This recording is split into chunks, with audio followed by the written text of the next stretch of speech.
जय शिव शंकर मित्रों, मैं आप सभी का हरीश पांडे आज मकर राशि वालों के लिए फिर से एक नई सूचना लेकर के आया हूँ। कर्म भोग की इस श्रृंखला में अब बुध का राशि परिवर्तन होने जा रहा है। मैं इसी की सूचना लेकर आप मकर राशि वालों के लिए आया हूँ। अतः वीडियो में आप बने रहिएगा। और वीडियो को शुरू करने से पहले एक आवश्यक सूचना कि यदि आप मेरे माध्यम से अपनी समस्याओं का समाधान चाहते हैं, आप मेरे माध्यम से अपनी कुंडली दिखवाना चाहते हैं, तो आप मेरे व्हाट्सअप नंबर पर मैसेज करें। मेरा व्हाट्सअप नंबर है 8540096730।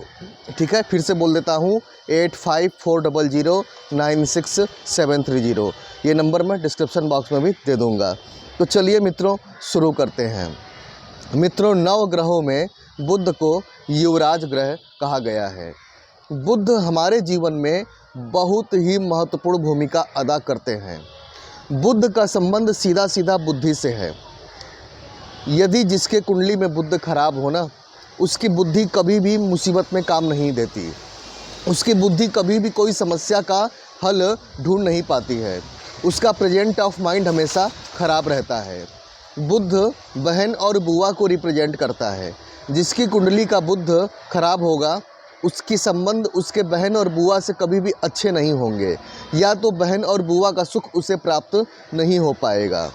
बुध आपके दांतों को और नर्वस सिस्टम को रिप्रेजेंट करता है। अगर बुध आपकी कुंडली में खराब है तो आपके दांतों में हमेशा कोई न कोई रोग लगा रहेगा, दांत आपके सफ़ेद नहीं होंगे, और आपका नर्वस सिस्टम यानी कि कोई न कोई नर्व की प्रॉब्लम आपको, न्यूरो की प्रॉब्लम आपको लगी रहेगी। क्योंकि बुध आपका समूचा नर्वस सिस्टम यानी आपकी तंत्रिका तंत्र की ताकत है। कहते हैं जिसका बुध मजबूत हो उसके समक्ष राहु प्रधान व्यक्ति भी नहीं जीत सकता।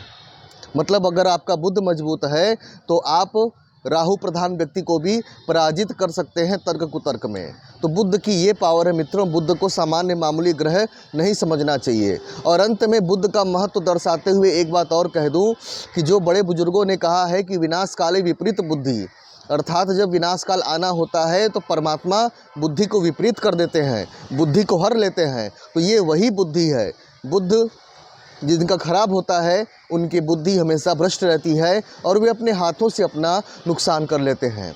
इसीलिए कुंडली में बुध का मजबूत होना नितांत ही आवश्यक है, वरना जीवन के बहुत से सुख घोर दुख में बदल जाते हैं। तो मित्र चलिए शुरू करते हैं मूल मुद्दे को। बुध जो हैं 21 अगस्त की प्रातः 2:05 पर उत्तरा फाल्गुनी नक्षत्र के द्वितीय चरण में प्रवेश करते हुए कन्या राशि में प्रवेश कर जाएंगे। कन्या राशि बुध की स्वयं की राशि है। बुध स्वयं अपनी कन्या राशि में प्रवेश कर रहे हैं और इस कन्या राशि में बुध हमेशा उच्च के होते हैं और बहुत ही शानदार परिणाम देते हैं। और बुध मकर राशि के यानी कि आपकी राशि से 9वें भाव में प्रवेश कर रहे हैं, भाग्य भाव में प्रवेश कर रहे हैं। अतः ये गोचर निश्चित ही आपके लिए अच्छा साबित होने वाला है। मित्रों, बुध इस गोचर में आपको काफ़ी लाभ देते हुए आपको दिखलाई पड़ेंगे। यदि आप बेरोजगार बैठे हैं तो आपको रोजगार मिलेगा, और यदि हाल ही में किन्हीं कारणों से आपकी जॉब छूटी हुई है तो वो जॉब आपको वापस मिल सकती है, या फिर कोई दूसरी जॉब भी आपको मिल सकती है।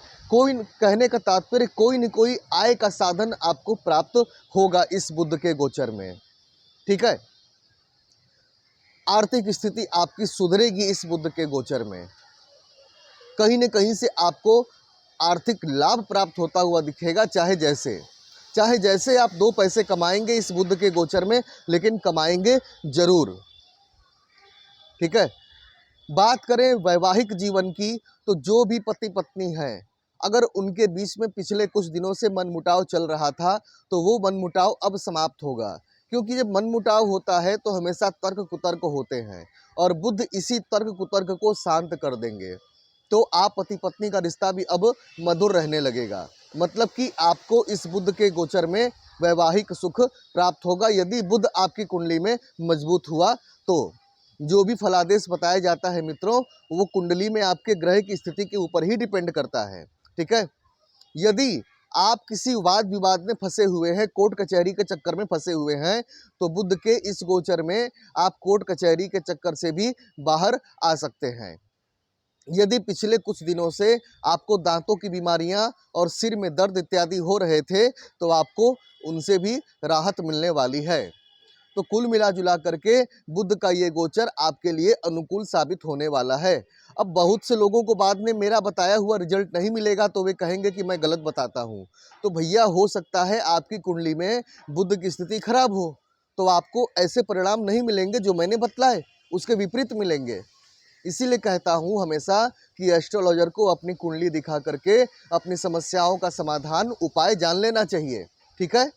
तो इसीलिए मैं अंत में एक बार फिर से कहूँगा कि यदि आप मेरे माध्यम से अपनी समस्याओं का समाधान चाहते हैं, अपनी कुंडली दिखाना चाहते हैं, तो आप मेरे व्हाट्सएप पर मैसेज कर सकते हैं। मेरा व्हाट्सएप नंबर है 8540096730। ये नंबर मैं डिस्क्रिप्शन बॉक्स में भी दे दूँगा। आज का जो बुध के गोचर का जो फलादेश था वो यहीं समाप्त होता है। चूँकि ये जो गोचर है आपके लिए शुभ है, नुकसानदेह नहीं है, इसीलिए मैं इसमें किसी प्रकार का उपाय बतलाने की ज़रूरत नहीं समझ रहा हूँ। मित्रों, ग्रहों का ये जो आंकड़ा है, ग्रहों का ये जो समीकरण है ना, ये हमारे पूर्व जन्म के कर्मों के आधार पर ही ईश्वर द्वारा, विधाता द्वारा सुनिश्चित किया गया है हमारे कर्मों के भोग के लिए। तो हमारी कुंडली में ग्रहों की जो भी स्थितियां हैं वो हमारे पूर्व जन्म के कर्मानुसार हैं, और उन्हीं कर्मों के अनुसार समय समय पर गोचरवश या कुंडली में ग्रहों की दशा, महादशा, अंतर्दशावश हमें सुख या दुख प्राप्त होते रहते हैं ग्रहों के माध्यम से। ग्रह तो केवल एक माध्यम है, सारा खेल तो उन विधाता का है और उनकी इस प्रकृति का है। तो हम जब उपाय करते हैं, साधना करते हैं, मंत्र जप करते हैं, दान करते हैं, तो इन उपायों से, इन क्रियाओं से हमारे भोग का कुछ अंश कटता है। ये बिल्कुल सत्य है कि कर्म भोगों की जो श्रृंखला है वो स्वयं के शरीर से भोग कर ही समाप्त होती है, लेकिन इसका कुछ प्रतिशत हम उपाय करके, मंत्र जप करके, साधना करके भी क्षीण कर सकते हैं। इससे दुखों को भोगने की शक्ति प्राप्त होती है और एक सुरक्षा का वायुमंडल प्राप्त होता है। अन्यथा बहुत से लोग अपने प्रारब्ध के दुख भोगते भोगते बीच में ही अपने जीवन से हाथ धो बैठते हैं। ठीक है? तो मित्रों, आज रहा ये बुध के गोचर का समाचार। कैसा लगा आपको कमेंट बॉक्स में ज़रूर बतलाइएगा, और यदि आपका कोई सुझाव हो तो सुझाव ज़रूर दीजिएगा। और चूँकि ये गोचर है, शुभ है, तो आपको उपाय बताने की ज़रूरत नहीं है, इसीलिए आप पहले के बताए हुए उपाय आप करते रहें।